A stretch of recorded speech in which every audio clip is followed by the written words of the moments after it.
धारावी का वो प्रोजेक्ट जिस पर राहुल गांधी ने अडानी और बीजेपी को घेर रखा है। पढ़ें एशिया की सबसे बड़ी झुग्गी बस्ती की कहानी। महाराष्ट्र के विधानसभा चुनाव में इस बार धारावी रीडेवलपमेंट प्रोजेक्ट भी बड़ा मुद्दा बना हुआ है। महाविकास आघाड़ी का कहना है कि अगर वो सत्ता में आए तो अडानी ग्रुप को दिया गया धारावी प्रोजेक्ट का टेंडर रद्द कर दिया जाएगा। अब कांग्रेस सांसद राहुल गांधी ने भी प्रेस कॉन्फ्रेंस करके इस प्रोजेक्ट पर सवाल उठाए हैं। राहुल गांधी ने कहा है कि धारावी का भविष्य सेफ नहीं है, इस प्रोजेक्ट से धारावी की जनता को नुकसान होगा। प्रेस कॉन्फ्रेंस के दौरान राहुल गांधी ने बीजेपी के चुनावी नारे एक हैं तो सेफ हैं पर घेरा। राहुल ने एक पोस्टर निकाला जिसमें धारावी का नक्शा बना हुआ था।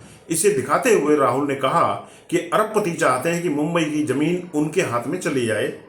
अनुमान है कि एक अरबपति को 1 लाख करोड़ रुपए दिए जाएंगे। चुनाव प्रचार में विपक्षी पार्टियों ने धारावी रीडेवलपमेंट प्रोजेक्ट को बड़ा मुद्दा बना दिया है। धारावी में कांग्रेस की ज्योति गायकवाड़ और शिवसेना शिंदे गुट के राजेश खंडारे का मुकाबला है। धारावी सीट पर गायकवाड़ परिवार का दबदबा रहा है। 2004 से 2019 तक यहां वर्षा गायकवाड़ जीतती आ रही थी। इस बार उनकी बहन ज्योति यहां से चुनाव लड़ रही हैं। साल 2002 में इस प्रोजेक्ट के लिए अडानी ग्रुप ने 5069 करोड़ रुपए की बोली लगाकर टेंडर जीत लिया था। धारावी को मुंबई का दिल भी कहा जाता है। अंग्रेजों के काल में बसी ये बस्ती आज एशिया की सबसे बड़ी और दुनिया की तीसरी सबसे बड़ी झुग्गी बस्ती है। धारावी के रीडेवलपमेंट पर 20,000 करोड़ रुपए से ज्यादा खर्च होने का अनुमान है। इसमें अडानी ग्रुप शुरुआत में 5069 करोड़ रुपए का इन्वेस्टमेंट करेगा। क्या है ये धारावी का प्रोजेक्ट, आइए जानते हैं। 1999 में जब महाराष्ट्र में बीजेपी और शिवसेना के गठबंधन की सरकार थी, तब पहली बार धारावी को रीडेवलप करने का प्रस्ताव रखा गया था। इसके बाद 2003-2004 में महाराष्ट्र सरकार धारावी का रीडेवलपमेंट प्लान लेकर आई।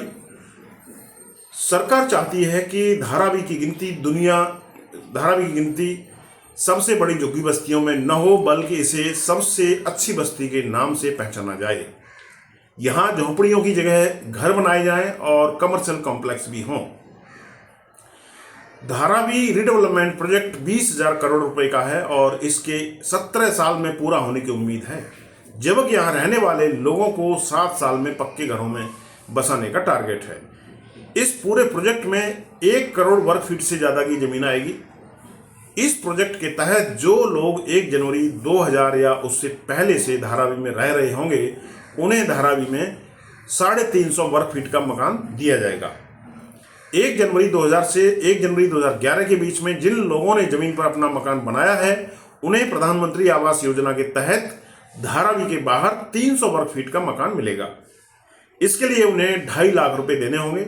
वहीं जिन भी लोगों का मकान ऊपरी मंजिल पर होगा या जिन्होंने 1 जनवरी 2022 के बाद वहां आकर बसे होंगे, उन्हें धारावी में कोई मकान नहीं मिलेगा।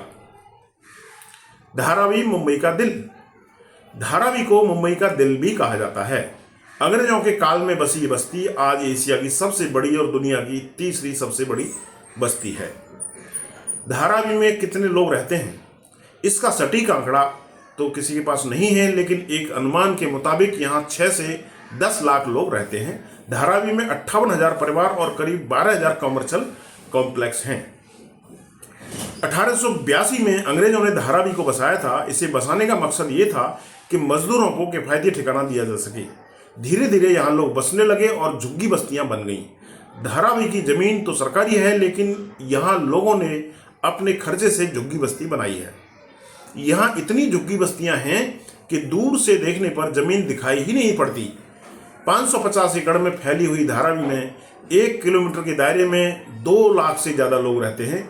इसी से अंदाजा लगाया जा सकता है कि यहाँ कितनी घनी आबादी होगी। धारावी में 100 वर्ग फीट की छोटी सी झुग्गी बस्ती में 8 से 10 लोग एक साथ रहते हैं। कुछ झुग्गियां तो ऐसी भी बनी हैं जिनमें कारखाने भी हैं और घर भी। लगभग 80% लोग पब्लिक टॉयलेट का इस्तेमाल करते हैं। धारावी लगभग 550 एकड़ में बसा हुआ है। जिद्दी लोगों की बस्ती है धारावी।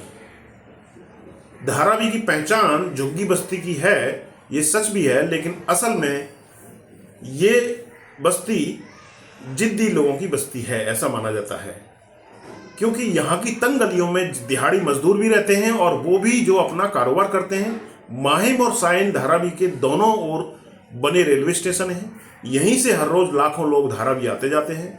यहाँ इतनी भीड़ है न कि इसमें घुसने के लिए साहस और हिम्मत हौसला चाहिए।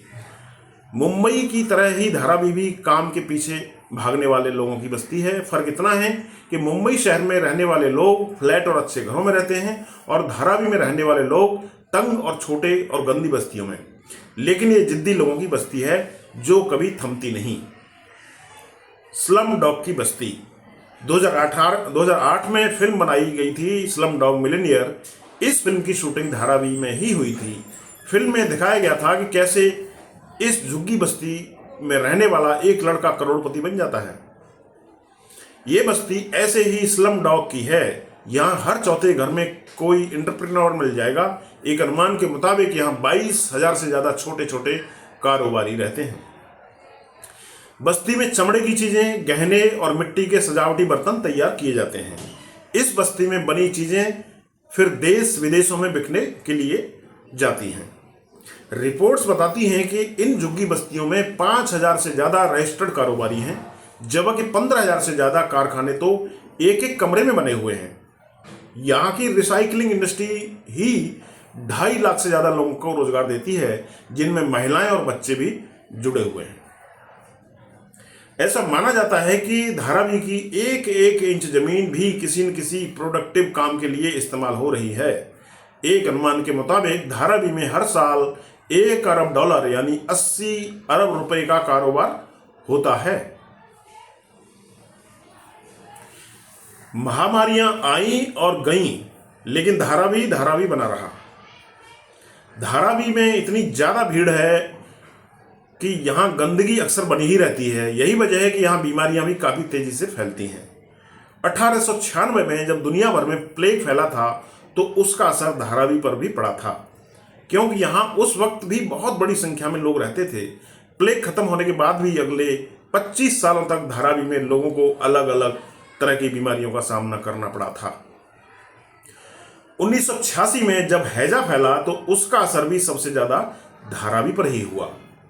माना जाता है कि उस समय मुंबई के अस्पतालों में भर्ती होने वाले ज्यादातर लोग धारावी के ही थे। और अभी हाल ही में 2020 में धारावी में कोरोना का पहला मामला सामने आया था। उसके बाद तो यहां कोरोना का बम फूट गया। आए दिन मरीजों की संख्या बढ़ती जा रही थी। सबसे बड़ी समस्या ये थी कि तंग गलियों में सोशल डिस्टेंसिंग का पालन कैसे करवाया जाए, लेकिन धारावी ने कोरोना से लड़ाई लड़ी और जीती भी। हेलो दोस्तों, नमस्कार। मैं हूं ईश्वरपाल सिंह। आप देख रहे थे इंडिया आजकल, सच खबर हर पल। यूट्यूब चैनल इंडिया आजकल टीवी अगर अभी तक सब्सक्राइब नहीं किया है तो सब्सक्राइब कर लें। यह वीडियो कैसा लगा नीचे कमेंट बॉक्स में जरूर कमेंट करके बताएं। वीडियो लाइक करें और दोस्तों में शेयर करना तो बिल्कुल न भूलें। धन्यवाद। मिलते हैं ऐसे ही किसी अगले वीडियो में। नमस्कार।